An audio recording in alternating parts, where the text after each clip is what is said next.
வணக்கம். இந்த நிதி நடவடிக்கை காரியப்படை அதாவது FATF அவங்களோட சமீபத்திய அறிக்கை பத்தியும் அதோட தாக்கங்கள் பத்தியும் பேசலாம். முக்கியமா ஜம்மு காஷ்மீர்ல பஹல்காம்ல நடந்த தாக்குதலை FATF கண்டிச்சிருக்காங்க இல்லையா? இது ஏன் இவ்ளோ பெரிய விஷயமா பேசப்படுதுன்னு கொஞ்சம் பார்க்கலாம். FATF பொதுவா இந்த மாதிரி ஒரு குறிப்பிட்ட தாக்குதலை நேரடியா கண்டிக்கிறது ரொம்ப அபூர்வம். கடந்த 10 வருஷத்துல இது 3வது தடவை நினைக்கிறேன். அவங்க என்ன சொல்றாங்கன்னா, போதுமான நிதி ஆதாரம் இல்லாம அப்புறம் எல்லை தாண்டி உதவிகள் இல்லாம இவ்ளோ பெரிய தாக்குதல் நடந்திருக்க வாய்ப்பே இல்லைன்னு அழுத்தமா சொல்லியிருக்காங்க. இது சாதாரணமா ஒரு கண்டன அறிக்கை மாதிரி இல்ல. இதுக்கு பின்னாடி நிறைய அர்த்தம் இருக்கு. இந்த மாதிரி பேர் சொல்லி கண்டிக்கிறதுனால என்ன விளைவு ஏற்படும்? இந்தியா ரொம்ப நாளா சொல்ற குற்றச்சாட்டுக்கு இது வலு சேர்க்குதா? நிச்சயமா. அதாவது பயங்கரவாத செயலுக்கும் அதுக்கு பின்னாடி பணம் போறதுக்கும் நேரடி தொடர்பு இருக்குன்னு FATF சூசகமா சொல்றாங்க.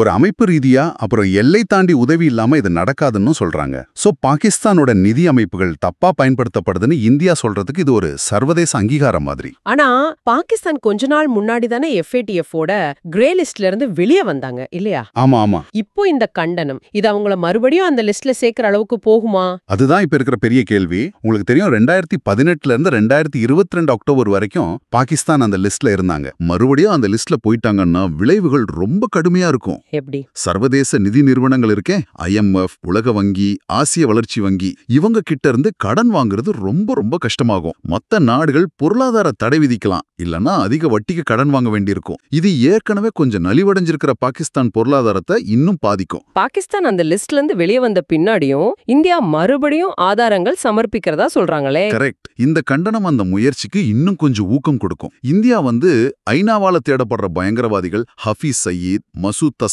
மாதிரி ஆட்கள்லாம் பாகிஸ்தான்ல சுதந்திரமா இருக்காங்கன்னு சொல்லி சில உளவு தகவல்களோட புதிய ஆதாரங்களை FATF கிட்டையும் அவங்களோட ஆசிய பசிபிக் குழு அதாவது APG கிட்டையும் கொடுத்திருக்காங்க. அப்போ இந்த கண்டனம் இந்தியா சொல்றதுக்கு ஒரு தார்மீக வலு கொடுக்குதுன்னு சொல்லலாமா? நிச்சயமா. தார்மீக வலு மட்டும் இல்ல, செயல்முறை ரீதியாவும் இது முக்கியம். இதுக்கு நடுவுல பிரிக்ஸ் நாடாளுமன்ற குழு, ஐநா பாதுகாப்பு சபை உறுப்பினர்கள்னு மத்த சர்வதேச அமைப்புகளும் இந்த தாக்குதலை கண்டிச்சிருக்காங்க. இது பாகிஸ்தான் மேல இருக்கிற சர்வதேச அழுத்தத்தை இன்னும் அதிகமாக்குது. இப்போ பயங்கரவாதத்துக்கு நிதி போற வழிகளும் மாறிட்டே இருக்குதுல்ல.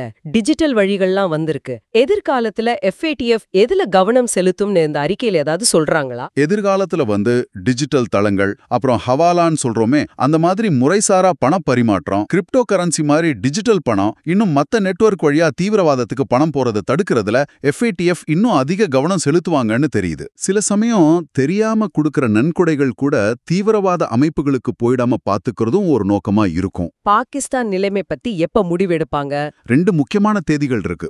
ஆகஸ்ட் 25ஆம் தேதி ஆசியா பசிபிக் குழுவோட APG-யோட ஒரு ஆய்வு கூட்டம் நடக்க போகுது. சரி. அதுல பாகிஸ்தானோட இப்போதைய நிலைமை பத்தி விரிவா பேசுவாங்க. அதுக்கப்புறம் அக்டோபர் 20ஆம் தேதி பாரிஸ்ல FATF-ஓட முழுமையான கூட்டம் அதாவது ப்ளீனரி நடக்கும். அநேகமா அந்த கூட்டத்துல தான் பாகிஸ்தானை மறுபடியும் கிரே லிஸ்ட்ல சேர்க்கலாமா வேண்டாமாங்கிற இறுதி முடிவு எடுக்கப்படலாம். ஆக மொத்தத்துல இந்த பஹல்காம் தாக்குதல் கண்டனம்ங்கிறது ஏதோ ஒரு ஊர்ல நடந்த சம்பவங்கிறத தாண்டி ஒரு சர்வதேச நிதி ஒழுங்குமுறை பிரச்சனையா மாறி இருக்கு. இது தீவிரவாதத்துக்கு பணம் போறதை தடுக்க உலக நாடுகள் எவ்வளவு முக்கியத்துவம் கொடுக்குதுன்னு காட்டுது. பயங்கரவாதம்ங்கிறது வெறும் ராணுவ பிரச்சனை மட்டும் இல்ல, அதுக்கு பின்னாடி ஒரு பெரிய நிதி பின்னணியும் இருக்குங்கிறத இது மறுபடியும் உறுதிப்படுத்துது. இந்த சூழல்ல பயங்கரவாதத்தோட அந்த நிதி ஆதாரங்களை குறிவைக்கிறது உலகளாவிய பயங்கரவாத எதிர்ப்பு போராட்டத்துல எவ்வளவு முக்கியமான ஒண்ணா மாறுதுன்னு நீங்க கொஞ்சம் யோசிச்சு பாருங்க. இது எதிர்காலத்துல சர்வதேச உறவுகளையும் இந்த உலக நிதி அமைப்புகளையும் எப்படியெல்லாம் மாத்தலாம். இது இன்னைக்கு உங்களுக்கான சிந்தனை.